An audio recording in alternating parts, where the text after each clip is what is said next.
Good morning, everybody. Welcome back to Safely to the Moon. This is the beginning of the end of season one. This is part one of a two-part series with our most highly requested guest to date. Before we introduce him, we actually have our most popular guest to date has been promoted to guest co-host. Cart, welcome to the show. Thanks for having me on. It's a pleasure. It's fun to have you on in a different fashion this time. Yeah, we'll see how this goes. It'll be fun. Our guest, he actually couldn't join us in person, so we have him on call. Dave, a.k.a. Uncle Dave, a.k.a. John Corone's uncle, who is one of the originals at SafeMoon. Dave, good to have you on. Hey, guys. Thanks for having me. We have so many questions. Let's just kind of start. Why don't you dive into it? How did you hear about SafeMoon, and how did you know that your nephew was running the thing? Well, a little backstory.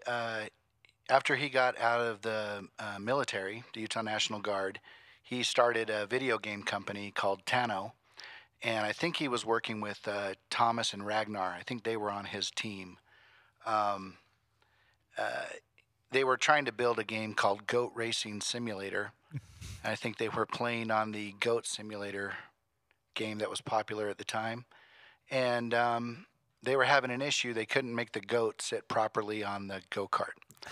Well, I have a programming team because I'm a software developer too, and I've got several apps on the app stores. And he asked me if my programmers could possibly fix this for them. So we started working on that in December of 2020. And then after a few months, he kind of went off the grid, like we couldn't reach him. And on, I think it was March 20th, his dad posted on it was either Facebook or LinkedIn, for family and friends, SafeMoon. And that's all it said. So, of course, I'm curious as what it is. So I Google it, and I see all these tweets from guys with millions of followers talking about SafeMoon. And I'm like, what the heck is this? I did a little more research, and it turns out that it was a crypto. And when I did even more research, suddenly I'm seeing these AMAs, and there's Braden. And I'm like, why is he here? And for those that don't know, most people know him as John Corone. His real name is Braden John Corone. Correct. But he went by John, and from what I understand, he only decided to go by John once he started SafeMoon, right? Yeah, why is that? Well, yeah, I mean, I was curious as to that too. Why are you referring to yourself as John? And from what they told me, and who knows if it's true, is that when they initially started doing things in the Gambia, there was a confusion between Brad and Braden. So he just started going by John to make it clear. But once again, I don't know if that's accurate or not. It's just what I was told. So anyway, it took about a week for me to figure out how to buy it. I found a video from Connor Kenny, and I bought $500 worth.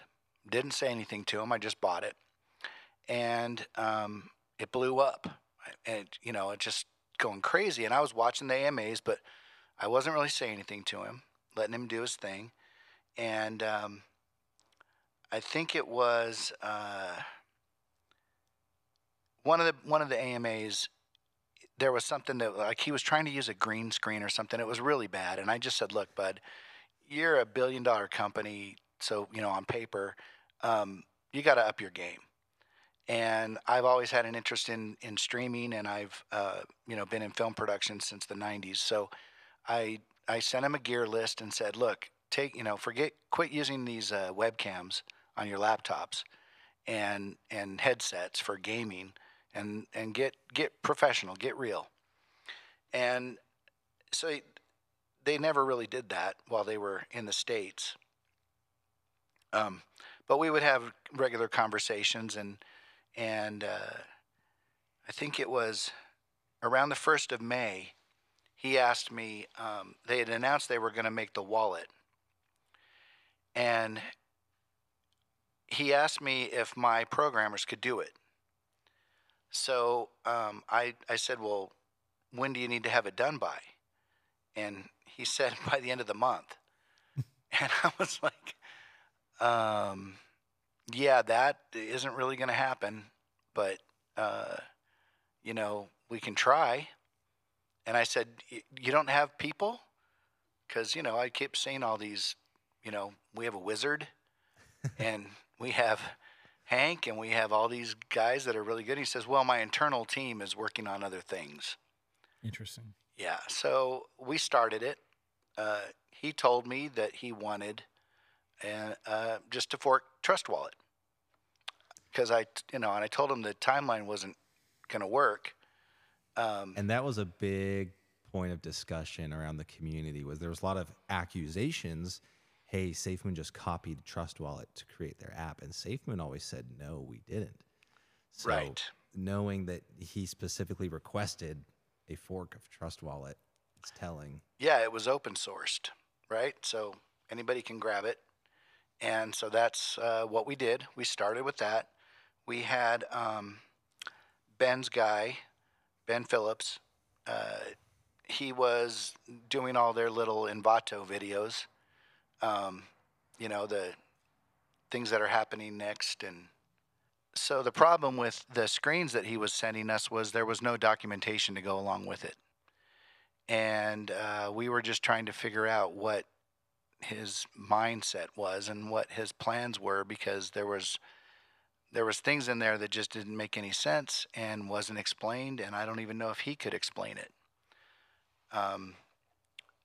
The screens were changing almost daily, and they were adding things, and there was one that was like a saving pot, and I said, well, what is the saving pot, and how does it work? What's the functionality? And no one could answer. And then they were tweeting this stuff out. So Ben was sending it out as like a sneak preview of the SafeMoon wallet coming, when no one seemed to understand what it was we were supposed to be making. So the product designer was just designing things arbitrarily? Like, did you have a hand in this process, or was John directly involved in this process? No, we had no control over the design. It was just, there was even an argument because there was push to cancel, I think, a transaction. Okay. Remember, this was a big selling point, that you could cancel a transaction, but no one knew the functionality. And then when we were testing it, it was more, it made more sense to be pushed to send, so that there's a delay in the send. You just take your finger off and it would cancel it. But it was just, there were so many things like that was never discussed. And it only when we tried to implement it and found out that, there were problems with it, that it would actually get discussed. It was a bad situation. Plus, none of my guys are Solidity devs. They don't do blockchain. And so when we're trying to tie the wallet to getting balances and stuff, none of that was working. The things that Hank and Thomas were telling us to do weren't working. We were even checking the Wikipedia, and the Wikipedia said it wouldn't do what they were telling us to do. When the eventual audio came out about how they were just kind of stalling everything, I don't know if that was, part of it, was that they were just delaying us. That's one of those things I don't have the answer to. Just knowing that it was really frustrating, working that way. Right, because when you're building a product out, that is, because I've built Web3 applications before that interact with the blockchain. You have to be working directly with the people who do work on the blockchain, like the back-end Solidity pieces on the daily. And so that's really odd that you would be building all of that out and not have any of these more technical discussions with Hank and Thomas. We were having the discussions, that just none of it worked. Okay, interesting. When you were talking about the fights between LA or London and Utah, or wherever, not Utah, the U.S. and the London, U.S. team versus the U.K. team, SafeMoon Civil War. Yeah, I can see where a lot of that makes sense. because of the way, we were working, thinking that everybody was part of the team, but everybody had their own agenda. Mm-hmm. And yeah, it was rough. So what ended up happening then with that team and the one guy setting you screens? Well, I don't really know. We're going to jump ahead because of in this wallet, but we'll eventually go back. Ryan came on board, and Ryan was supposed to fix the problems between my team and Hank and Thomas and their guys. And instead, he kind of inserted himself in and took over the whole thing. So we just kind of backed out. So did he take over the code base, or did he start from scratch? They were using one of our old builds. Like I remember them saying something about the calculator, and the build that we had just published had fixed the calculator. But they were 2 builds back when the calculator wasn't working the way it was supposed to. Okay, so they took your existing code then, Yeah. and then just kept iterating off of it. Yeah. So that continued to be a Trust Wallet fork at that stage. Yeah. Okay. And it wasn't like the calculator wouldn't work. It was trying to implement the price of SafeMoon, directly into. Remember, there was a SafeMoon button. Yeah, I remember that. So you could calculate how many tokens. So it was something adding functionality to a calculator that didn't exist. Gotcha. So going back in time, then I guess you had just given your nephew Braden, hey, here's some suggestions on how you can do better production. Then he wants you to help build the app. What takes you to London? Because they were based in London at the time. Yeah. So, in the discussions about taking it to a more professional look, they mentioned that they were going to do an interview with Sankoon from the Gambia. And he was actually in Virginia at the time. So I basically sent them the gear that they would need for Virginia, and then got them hooked up with gear in the UK. And then I directed that segment from Utah.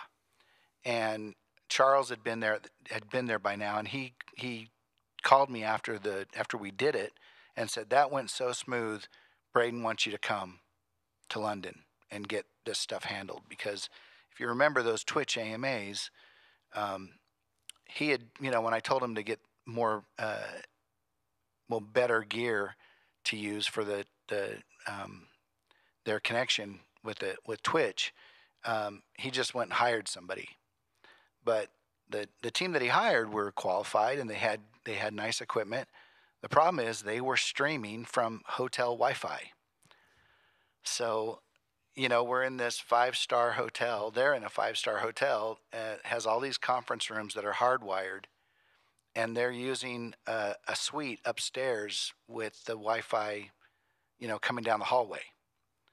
And people were freaking out that the audio never matched, and there were delays. And I do remember that in the early days of SafeMoon, because I was following along very closely, and they would do these videos, and there was always these technical difficulties and production errors, and that was frustrating. Was that the one with the water bottles? Yeah, well, that was the other things. Yeah, there were so many of the little things, like, why are you reading off your laptops? You're totally, disconnected from the community. Why do you have these big bottles of water you keep chugging out of? Like, didn't you drink water before you? I don't see you guys with any water bottles. What's up? I was thinking about wearing a sweater vest and having a big jug of water for this. So, and I think a lot of it was just nerves. They knew how many people were watching, to be fair.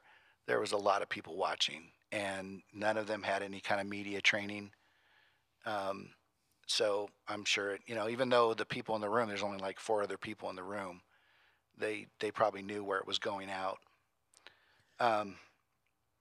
So that was kind of like why they requested me to go. Gotcha. So you get to London. What was it like? Oh, well, it was cool except for the quarantine stuff. It's not fun locking yourself in a hotel room for 10 days, and, you can only eat room service, and there's no maid service, and, you kind of go, it's almost like house arrest. was not a good time. But if you're going to do it, you might as well do it in a 5-star hotel. And from what I've heard, they were basically living in this hotel, right? Oh, yeah. Because, yeah, they didn't have... So what was that like? What was a day in the life like working at SafeMoon, just living in this hotel? Like, what was John doing? What was everyone doing?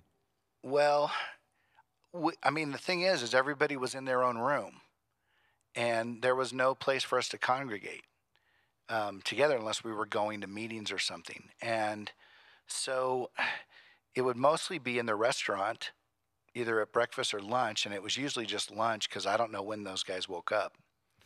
Funny, they were accusing me of being the one who sleeps in all the time when I haven't slept more than 6 hours since I opened my business a night. But anyway, it was just that's where we would meet, and they would just be on their laptops doing whatever. I have no idea what they were doing, probably chatting in Discord or something. And yeah, it was they would go to meetings with our PR firm and supposedly be getting media training there, and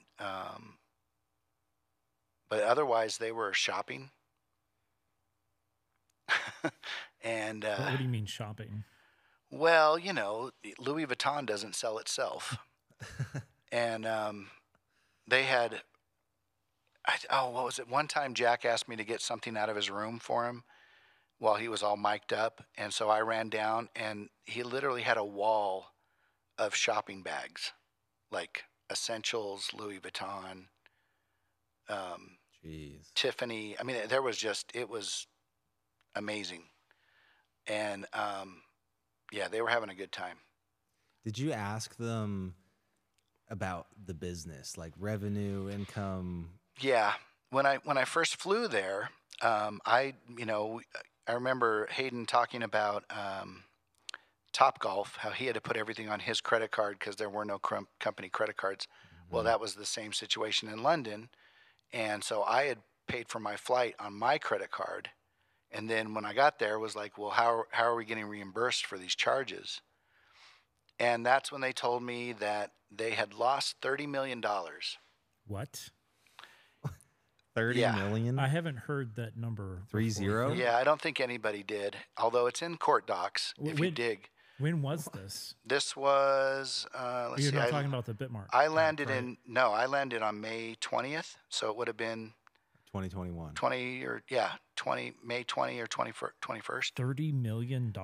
Yeah. Did they tell you how they lost it? Yeah, or how? What happened to it? No, they didn't tell me how. They just said, what? We lost $30 million, and we can only cash out a certain amount every day because of the limit. So it's just going to be some time for us to get the money together. $30 million? Yeah. What? Now, I mean, I'm a production guy. I don't know jack about crypto, and so I don't know where the money came from, where it went, where whatever. But I'm pretty sure it had something to do with Bitmart, and that's what kind of gave Bitmart the prestige status that it had with SafeMoon. Like they could do no wrong even after they did get hacked. Mm-hmm. So why would Bitmart be the saving grace in here? Sorry, just to... I mean, I think it's because whatever they did, whatever happened, Bitmart was involved somehow. Okay, so maybe Bitmart was the one that saved their butts financially, is what I'm hearing. That's kind of what they alluded to. Okay. Yeah. Okay, so something really bad happened. Mm-hmm. Something about $30 million going poof. Mm-hmm. And then some deal with Bitmart saving the day, if I understand it. Yeah. I mean, it's kind of a weird thing if you're just trying to get out of reimbursing for a flight to say we lost $30 million. I mean, it's better to... That's strange. So, because I heard stories about in the early days, some of the SafeMoon employees would fall for scams. Like, hey, we're going to list you on Binance or Coinbase. Pay us this much. And they fell for a lot of them. But 30 million, that's 30 crazy. Million. I want to know what that is. If anybody knows what that is, like, please, like, reach out to me. Yeah, well, I'd like to know too. Right. And you mentioned it was in court documents. Which court documents? It was in I believe it was the LexVest ECG lawsuit. I'm gonna have to, because there's some statement he made about having a write-off for $30 million. No way. Yeah. Okay. Yeah, I'm gonna have to So look into that. Wow. So anyway, so you're working for SafeMoon. You know that they have money. At least they have enough to lose $30 million, Right. but you don't know how they lost it, how they're getting it. You just know Mm-mm. you're helping them out with their production. Which Yeah, that nobody could explain the revenue. I mean, I know Ryan said it. I know a lot of people have said it. Nobody could ever explain where the revenue was coming from. And like I said, it was so secretive and everything was so compartmentalized. Like nobody knew what everybody was doing unless you happened to be in the room when it went down. that never changed, by the way, ever Sure. at SafeMoon. Yeah. No, it's MO. It's the way they company culture, you know. Interesting. What about the work ethic? You mentioned maybe they met around lunchtime or whatnot. I mean, were they working hard on these things? Did you see They all like a had lot of their activity? AirPod Maxes on and their laptops going, and I never saw the screens. I don't know what they were doing. You know, it'd just be like, hey, when is our next appointment to go look at another office space? That's pretty much what I was doing, other than, you know, planning the AMAs. Okay. So tell us about that, because I heard it was hard for SafeMoon to get an office space, and part Oh of the yeah, reason. I was going along on all these to make sure that the studio space, you know, would have a high enough ceiling that we could light, and that there was enough room to do what we were going to do, even though there was no real plan other than the weekly AMAs at the time. Were they weekly? Yeah, they were Yeah, weekly. It was SafeMoon Sundays. right. And so we were, you know, trying to find a place that we could do that, have a permanent set up, and then have office space. And every place that we looked at would not rent to us. Interesting. It was just ridiculous. Because of just the nature of being a crypto company. Well, or- that was the excuse, that it was crypto, but like we couldn't even get it was like a WeWork space, a co-working space, and there was Right. like 2,000 square feet that was clear that we could have rented, and they wouldn't rent to us. Wow. Yeah. So eventually, what ended up happening, this is also jumping ahead, but eventually, what ended up happening is they just sublet from one of the people that was involved with the company, so they could put a couple desks in. And that was the big London HQ. That was the London headquarters. Yeah. A couple of desks. Oh Yeah. my gosh. Wow. That's interesting.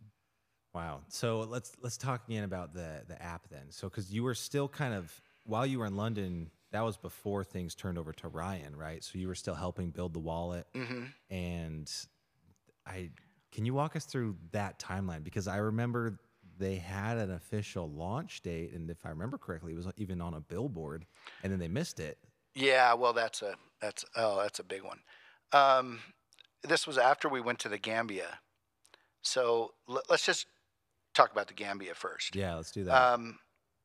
You know, I got there in May 20th, around then, and we're flying to the Gambia in first week of June. And you know, it was an amazing trip. I'd never been to the continent, and had a great time. People were so friendly and so helpful. It was just like Sankun had said in the little interview Braden had done with him. And they got us access to places that you never would have got by yourself. Like, you know, we met with the finance minister of the country. We met with their whole financial department. We met with the regulatory bodies.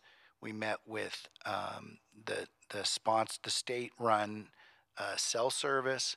We met with architects talking about buildings where we would set up a SafeMoon office in the Gambia. Lots of discussions about banking the unbanked, the central bank, how they could do a SafeMoon partnership with the country, helping commerce. I mean, you know, it was big time economic development, and they never went back. Like, So how is all of this facilitated? Because that seems to be a lot of it was all through his mother. okay. Yep, they had been sounds working right. with the Gambia for years prior to SafeMoon ever starting, and so it just kind of rolled in. Like, here's something that we can do. So it was, here's this opportunity to meet all these high-ranking people in the Gambia, and then there wasn't any follow-up on that?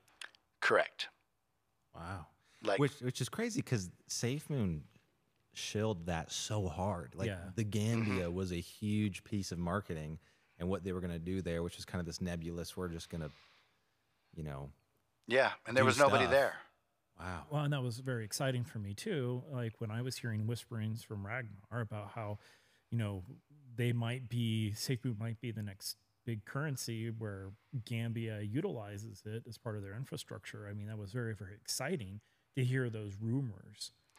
Well, that's kind of crazy coming from Ragnar because he, his big blow up and the reason he left was because he was claiming the way the country viewed homosexuality, which was based on the dictator who'd been ousted years before. So he threw a fit, and that's why he left the company, was because he said we shouldn't be doing anything in the Gambia, when he apparently didn't do his own research and was basing it off of things that had been happening years before.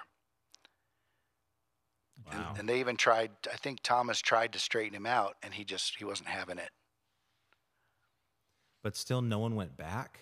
So No. why did John ever say why he didn't go back? No, I mean, it wasn't our point to ask. We weren't allowed to ask those kind of questions. You'd get shut down. Man. Stay in your lane. That happened to be like his favorite saying. Yeah. Um, So going from the Gambia to the wallet launch then. yeah, so we get back from the Gambia, and we're going to record an AMA. And this was crazy because they were talking about, that was when the bridges were supposed to happen. I think it was P token I or remember P that. something. P SafeMoon, yeah. Yeah. And so Thomas, I think, is down in the Florida Keys. And I'm trying to walk him through how to record a video explanation of what these are and how it's going to work.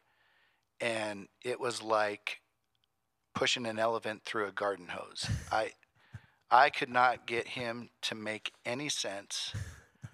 It was word salad, and I think he was literally reading off of a website. And I'm telling him how to point his camera, and he's like backlighting himself into the sun. So I think when you see the AMA when it finally came out, I think Moon Matt had done a little graphical crayon drawing to match what Thomas had said, because it didn't work in any way, shape, or form. He sent me the files after he finally, because I'd just given up. I said, just do what you're going to do. Apparently I'm making you nervous watching you do this. So just do what you're going to do and send us the file. But anyway, so we're filming. This was the one AMA that I shot. And we're filming in an office that we borrowed. And that's when Braden announces the wallet release date. And my team was still working on it at the time. And I was like, what? Was that, so it wasn't planned? He just, No, he just announced it. gosh, And I said, live. where did this come from? Like, what? It wasn't live. It was recorded, but, Okay. it's not like he's going to let me cut it. So he pushed it live. Yeah. And I'm like, what are you talking about? It's not even close. And there was, so many things we were still working on.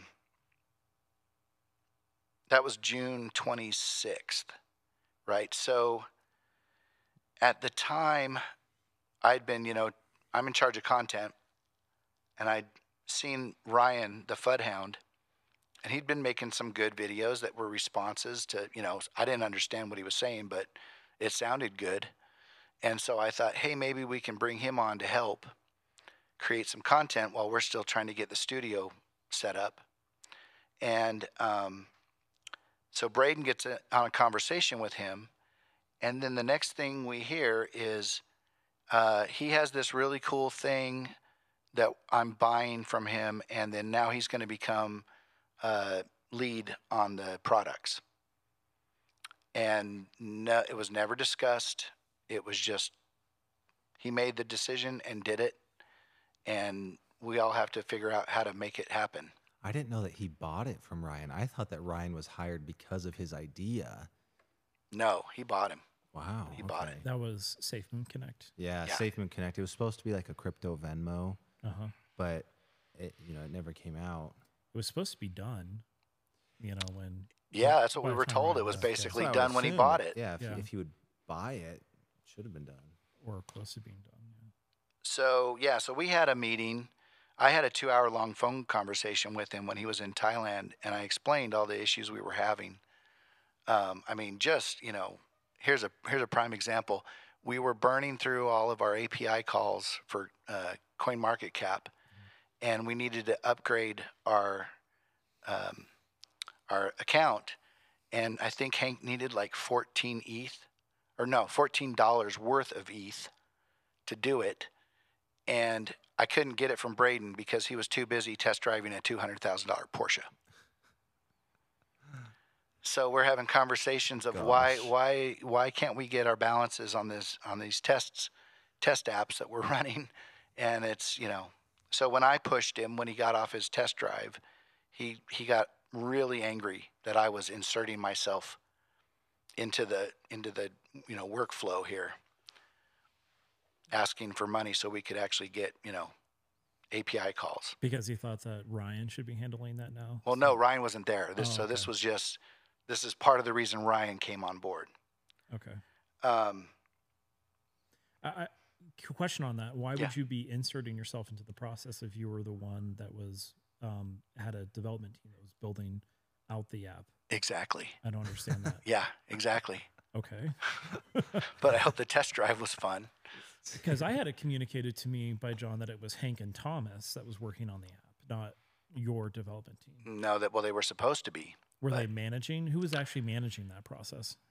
Well, like front end was my project manager. Okay. And then he was coordinating with Hank and Thomas. Okay. And the designs were coming from? The designs were coming from Ben's guy. Okay.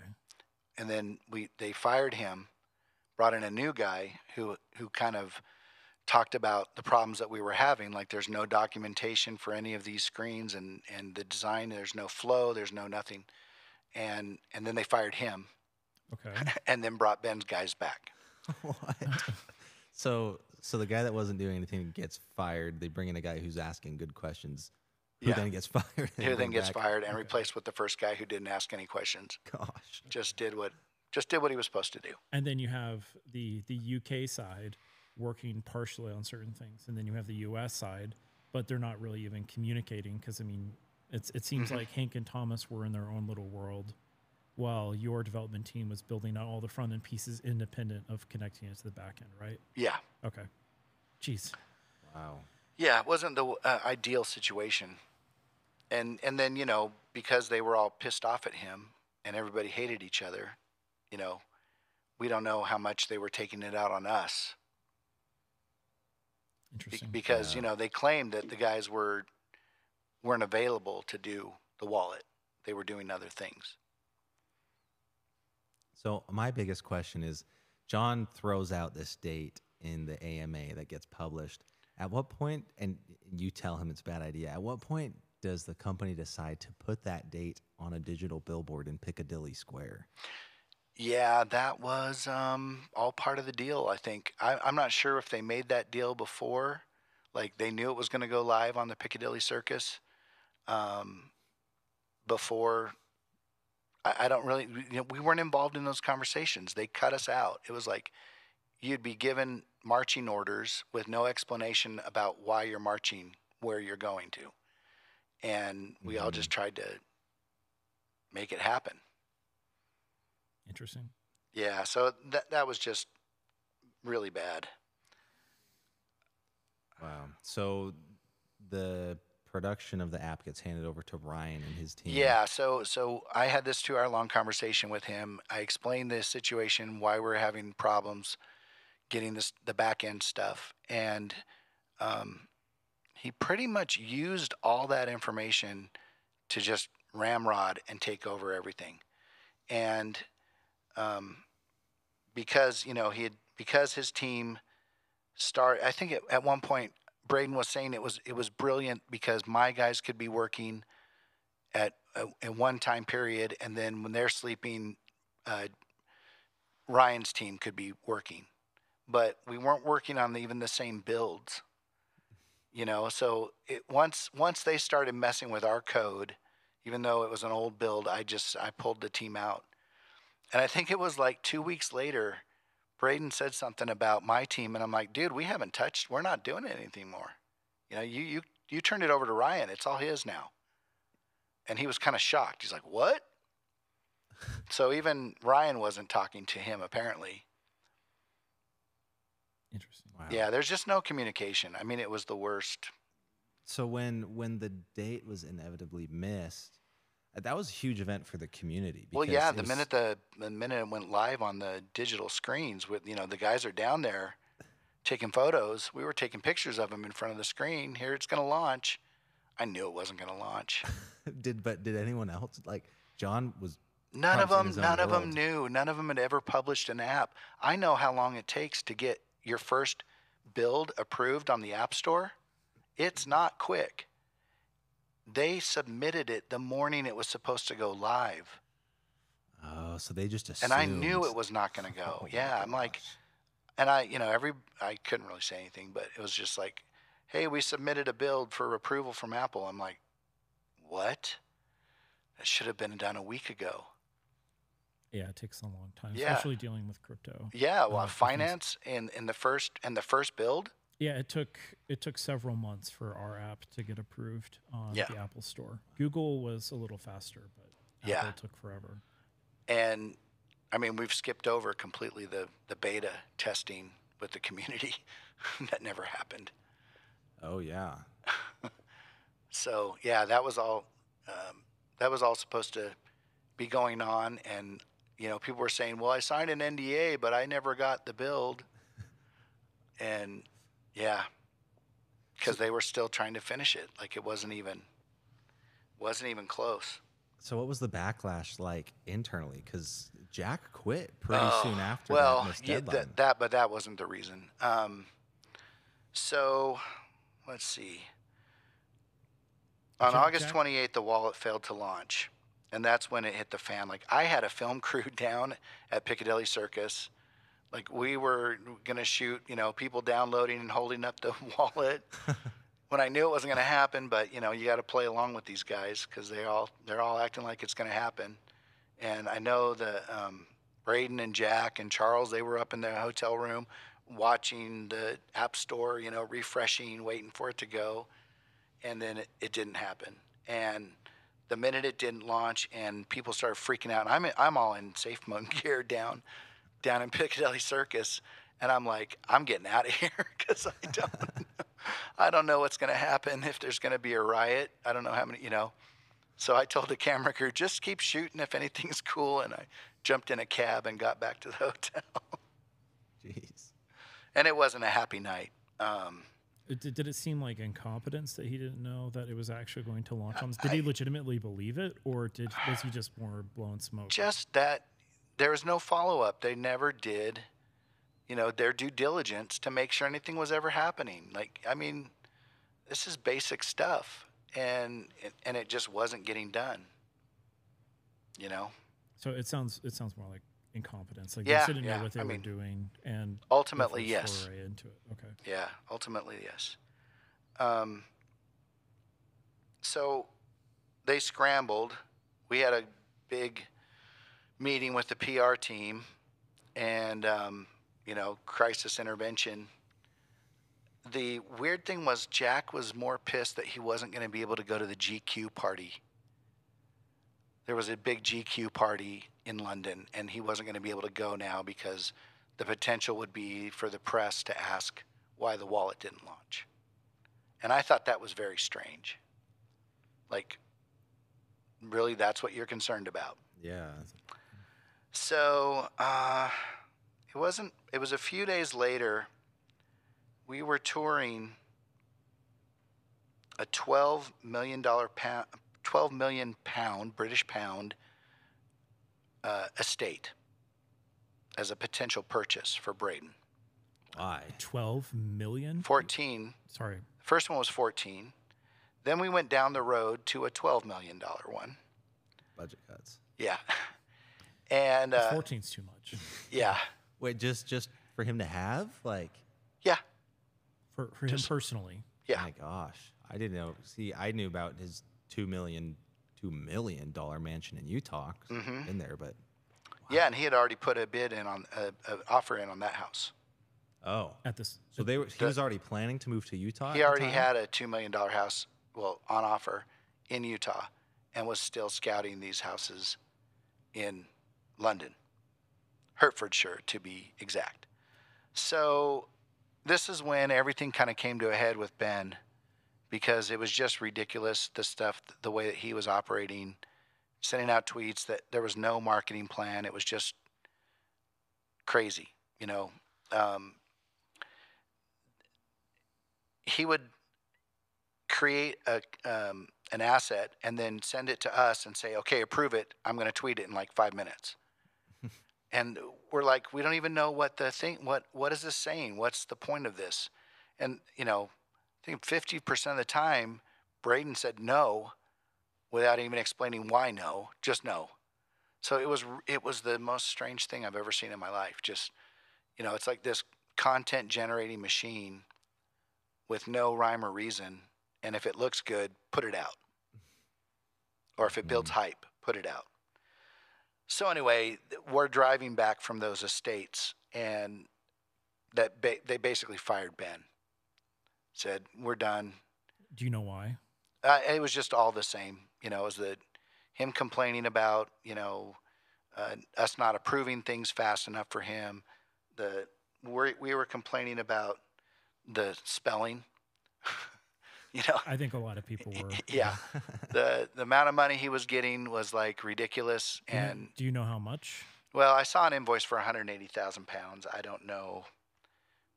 I mean, is that like for how much work? I don't know. Okay. You know, it could have been a month. That's what I was The told. way he was spending it had to have been a month. Oh wow. Because they were, you know, yachting down the Thames and going to Sexy Fish and drinking Dom Perignon and partying like rock stars. I only went to one that was a birthday party, but they were going to all the others. So Ben gets fired, and then that night, the Hank audio drops. Now, which we have an integral piece of yeah. the story, So right? so that's where the first time I heard your name, Kark, and that was based on we've got some problems, and it's from Hank, and Kark has been in discussion. So, you know, by this time it got ridiculous that we had no place to work. So I told him, you know, let's do like movies and TV shows do when they're on location. Let's take one of these hotel rooms, move out the beds, and put in some desks and office and chairs. And so that was kind of what we did. And so we were all in there when the Hank audio dropped. I see. And it was just like, oh God, what are we going to do? So we got and that. For those that don't know, honestly, one of you guys could probably explain it better than me. What was the essence of the Hank audio? Because it was a 20-minute clip, right?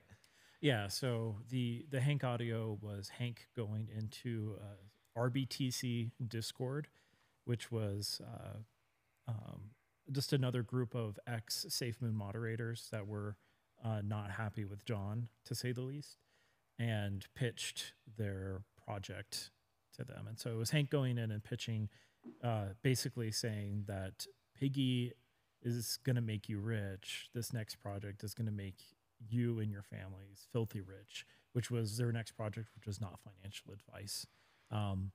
And so that blew up. That was the audio. Well, he also had mentioned he had some blackmail on John in that audio, right? Saying he had like access to social accounts and he had the Twitter. Yeah, he believed that he was owed a certain amount of money from John and that he wasn't getting it, and so he was very disaffected and pissed off about it. And so you can go and listen to the audio yourself, but the gist of it, was that Hank was very upset. He was angry. that he wasn't getting that money. He was doing all these other token projects on the side because John was this horrible, awful person, and he had leverage over the Discord and the Twitter, and that, you know, he jokingly talked about yoinking that and switching everything over to Piggy or to Not Financial Advisor or whatever it was. I'm not sure if I'm getting that 100% accurate, but that's the gist of it. Is that it was a nuclear bomb. And for those who didn't watch the previous episode, I actually tried to broker to where this would be handled internally, where Hank would be quietly ushered out and basically fired because this audio was so damaging to the SafeMoon community. And I didn't want a lot of the SafeMoon holders to get hurt. And so I talked with Charles and John about the audio to see that it wouldn't get leaked so that they can solve this problem internally so that SafeMoon holders wouldn't get hurt. And John, what's interesting about that is John, as I mentioned in the previous episode, did say, well, off the record, if this did happen to get leaked, maybe that would be the best thing, kind of hint, hint, nudge, nudge, like maybe you should be the one to leak it, which I did not do. Yeah. Someone else leaked that audio. I don't know who, but I believe it was actually someone within the non-disclosure agreement Discord, because the audio was shared in the NDA server, and I believe it was probably a moderator that leaked that audio. Yeah, I think the way the conversations were going, like, how do we handle this? You know, because we already had the bad PR with the wallet. Now we're going to boot Hank out, and, you know, he's still part of the community, part of the team, and it doesn't look good. And then, boom, the YouTube went live, and, oh, God, now it's really crisis management.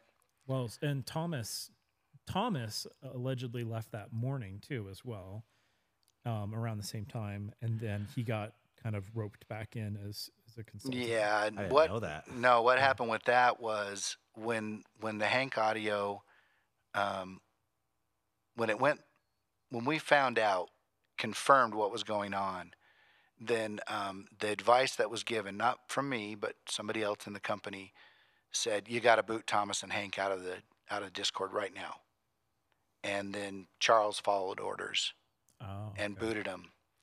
But Hank, it had never been confirmed. I mean, with Thomas, it had never been confirmed, you know, because it was Hank saying that Thomas was involved. But at the time, it hadn't been confirmed. So it was, you know, maybe they moved too quick. With Thomas, but then that, you know, it was like, you can't kill off two of the main guys in the first, in one night, you know. Thomas did pop into the Discord, I think, after Hank did. So it was definitely related. Yeah. So he got reinstated pretty quick, and then it was like, oh, it was just an accident, you know. Yeah, sorry, copy paste, you know, boot. Right. I don't know how many people bought that. But. No, they didn't. But, you know, that's the story, and they're sticking with it.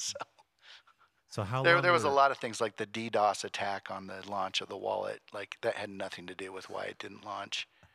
You know, it was.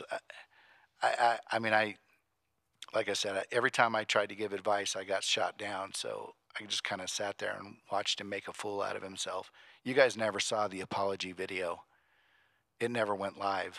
Really? But there was one. No way. Oh yeah. You still have it? I do. No way. I want to watch it after this. Yeah, he you know, claims it was a DDoS attack. You know, we were ready for the army, but we weren't ready for a DDoS, and blah blah blah, and it was all bullshit. Well, it's a good thing I didn't go live. Yeah. Well, actually, you can thank Ben Phillips over that one, because he said, I refuse to put this out. It makes John look weak. I'm like, well. So he didn't refuse because it was a lie. He refused because it made him look okay. Weak. Yeah. Okay. Wow. Yeah, I got that tweet too, or that text message. So with all the swirling drama, Jack says, you know what? I'm going to go to Mykonos with Ben. I need some mental health time. So he jumps on the plane, and I think he was in the air when he posted his tweet where he was quitting. Yeah. That fast. So yeah, Hank, Thomas, Jack, all in, I think it might have been a 3-day period, 72 hours. Wow. So how long were you guys working out of that hotel room? Well, I had left to come back to Utah to handle some business, and that's when I started scouting for the office. And off and on, they were still there, back and forth a few times. But then apparently there was a blow up with Ben where violence may have been threatened, and so they moved out of that hotel. Wow. Can you expand on that? Well, like I said, the Rosewood was his place. He's the one that got them to go there, and he didn't like them being in the same building after he'd been fired. Oh, So the way that it was told to me was, we got threatened, so we're moving out. interesting. And so was that the catalyst for SafeMoon moving to Utah then? No, it was really because we couldn't get anywhere to rent in London. So I guess that'll do it. yeah.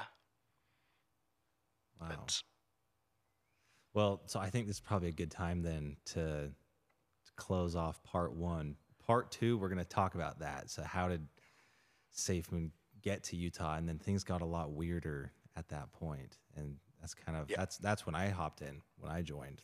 So I think we'll close that off here. Tune in, everybody, next week. We'll have part two. This is the last of season one.